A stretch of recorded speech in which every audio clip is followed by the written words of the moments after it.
প্রিয় শিক্ষার্থী বন্ধুরা, হাত গুনে গুনে মানে হাতের কর গুনে গুনে একদম তোমার নাকের ডগায় কি করছে, আঘাত করছে যে পরীক্ষা, সেটা হলো ইতিহাস ও সামাজিক বিজ্ঞান।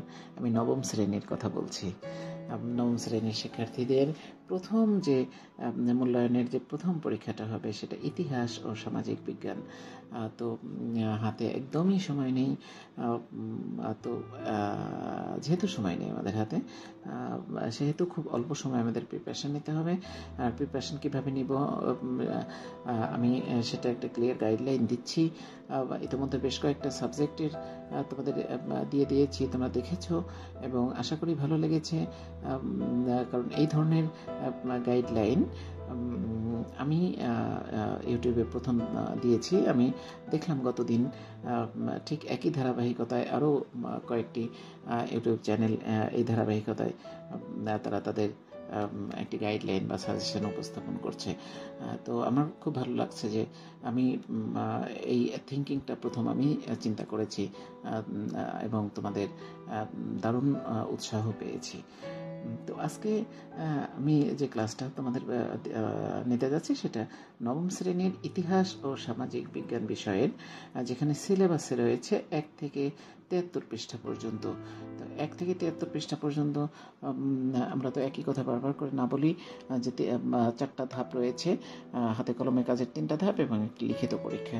তো এখানে আমি প্রত্যেকটা বিষয়ের পৃষ্ঠা নাম্বারগুলো উল্লেখ করছি যে একক কাজের জন্য কোন পৃষ্ঠাগুলো গুরুত্বপূর্ণ, কোনটুকু তুমি পড়বে। তারপরে জোড়াই কাজের জন্য কোন অংশটুকু এখানে তুমি পড়বে এবং দলীয় কাজের জন্য কোন অংশটুকু পড়তে হবে। এছাড়া লিখিত পরীক্ষা, যেটা সবচেয়ে বেশি উদ্বেগ তোমাদের মধ্যে কাজ করছে, সেটার জন্য কোন পেজগুলো পড়বে, এই বিষয়গুলো কিন্তু আমি এখানে উপস্থাপন করছি ধারাবাহিকভাবে বিভিন্ন বিষয়ের।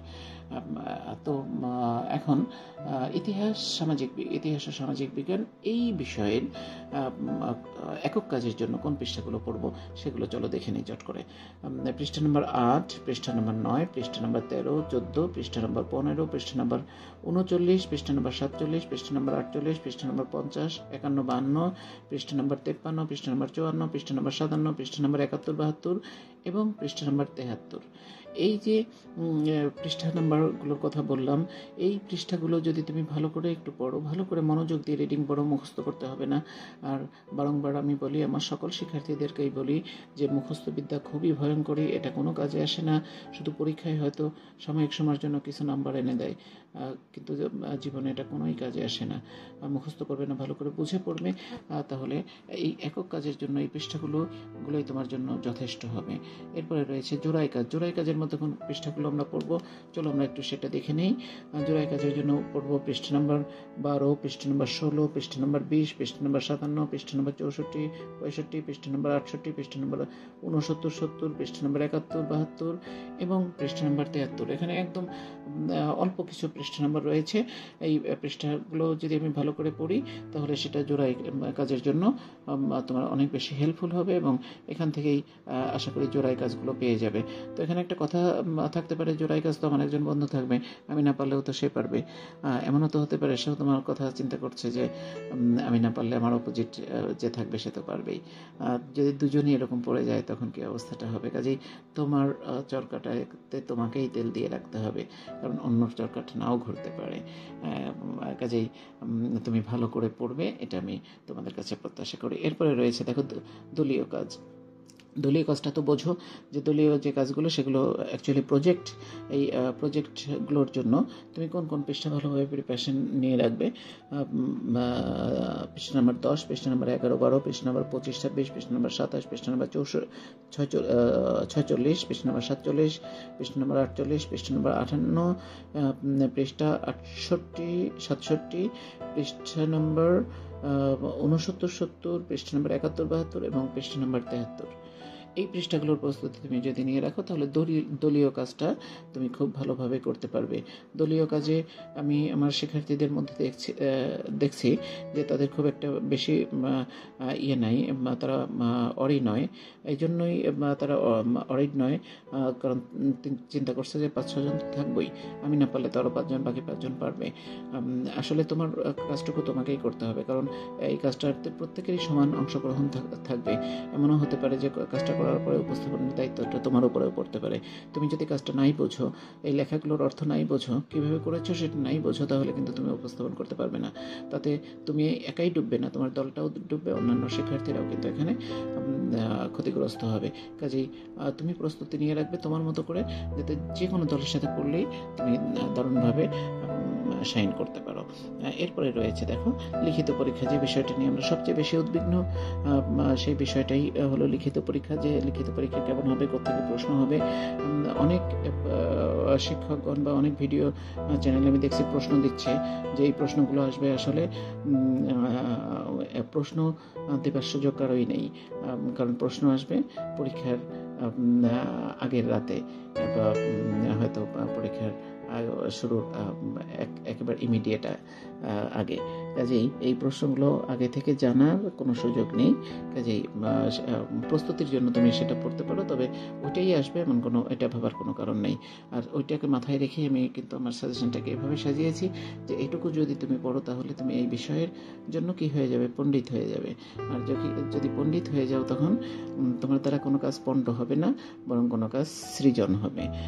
এটা পৃষ্ঠা নাম্বার লিখিত পরীক্ষার জন্য পড়বো আমরা পৃষ্ঠা নাম্বার 4-5, পৃষ্ঠা নাম্বার 6-7, পৃষ্ঠা নাম্বার 17-18, পৃষ্ঠা নাম্বার 21, পৃষ্ঠা নাম্বার 23-24, পৃষ্ঠা নাম্বার 34-35, পৃষ্ঠা নাম্বার 37, পৃষ্ঠা নাম্বার 38-39, পৃষ্ঠা নাম্বার 53-54-55, পৃষ্ঠা নাম্বার 57, পৃষ্ঠা নাম্বার 60, 61-62, পৃষ্ঠা নাম্বার 66, পৃষ্ঠা নাম্বার 71-72 এবং পৃষ্ঠা নাম্বার 73। এখানে দেখো যে কিছু কিছু পেজ অনেক জায়গায় আছে, একাধিক জায়গায় আছে। যেমন এই পৃষ্ঠা নাম্বার 73, এটা দেখো লিখিত পরীক্ষার মধ্যে আছে, তারপর আবার দলীয় কাজের মধ্যেও আছে, আবার জোড়াই কাজেও রয়েছে, একক কাজে রয়েছে। অর্থাৎ এই টপিকটা এমন একটা টপিক, এরকম কিছু কিছু পেজ তোমরা পাবে, এমন একটা টপিক যেটা তোমার একক কাজ হতে পারে, যেটা তোমার জোড়াই কাজ হতে পারে, যেটা তোমার দলীয় কাজ হতে পারে, যেটা তোমার লিখিত পরীক্ষায় আসতে পারে। কাজেই এই পৃষ্ঠাটা খুব গুরুত্বপূর্ণ, যে পৃষ্ঠাগুলো একাধিক জায়গায় দেওয়া আছে এগুলো ভালো করে পড়বে। আশা করি যে এই গাইডলাইনটা তোমরা যদি অনুসরণ করো তাহলে তোমরা কমপ্লিটলি তোমরা প্রিপারেশান থাকবে এবং তুমি এই মাসিক সামষ্টিক মূল্যায়নে অসাধারণ একটা ফলাফল করতে পারবে। আর লিখিত পরীক্ষার জন্য একটা অ্যানাউন্সমেন্ট রয়েছে তোমাদের জন্য। সেই অ্যানাউন্সমেন্টটা হলো যে আগামী ক্লাসটাই হবে হলো এই লিখিত পরীক্ষায় কীভাবে তুমি ত্রিভুজ পেতে পারো, তার একটা গাইডলাইন। অর্থাৎ একই বই কিন্তু সবাই পড়ে, একই শিক্ষকের সান্নিধ্যে থাকে, তারপরে কেউ পায় 90% মার্কস, কেউ পায় 40% মার্কস। এই ব্যবধানটা কেন? এই ব্যবধানটাই হলো যে উপস্থাপন নিয়ে। তাই উপস্থাপন কিভাবে করলে তুমি ত্রিভুজ পাবে তার 10টি পয়েন্টের একটা সংক্ষিপ্ত খুব ছোট একটা ভিডিও আসবে। এটা তোমরা যদি ফলো করো প্রত্যেকটা মূল্যায়নে, তাহলে তোমরা অসাধারণ ফলাফল বয়ে আনবে ইনশাল্লাহ, আশা করি।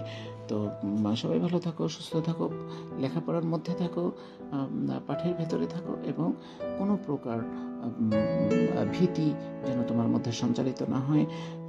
যত্রতত্র ভিডিও দেখবে না, কারণ অনেক ভিডিওতে আমি দেখছি যে সেখানে বলছে যে পরীক্ষা অনেক কঠিন হবে। এগুলো ভেবে অরিড হওয়ার কোনো কারণ নেই। তোমার যদি পড়া থাকে যত কঠিনই হোক সেটা তোমার কাছে হবে একদম পানির মতো সহজ। কাজেই যতটুকু সময় আছে এতটুকু সময় তুমি শুধু পাঠেই থাকো। এই ভয় সঞ্চারিত হয়, এগুলো ভাবার বা দেখার কোনোই কারণ নেই। তুমি সাহসিকতার সাথে একদম ঠান্ডা মাথায় শুধু পড়ে যাও, ভালো করে মনোযোগ দিয়ে পড়ে যাও, ইনশাআল্লাহ অনেক সহজ হবে পরীক্ষা এবং একটা মূল্যায়ন উৎসব তোমরা পেতে যাচ্ছ আর মাত্র কয়েকদিন পরে। তো ভালো থাকো সবাই, আল্লাহ হাফেজ, আসসালামু আলাইকুম।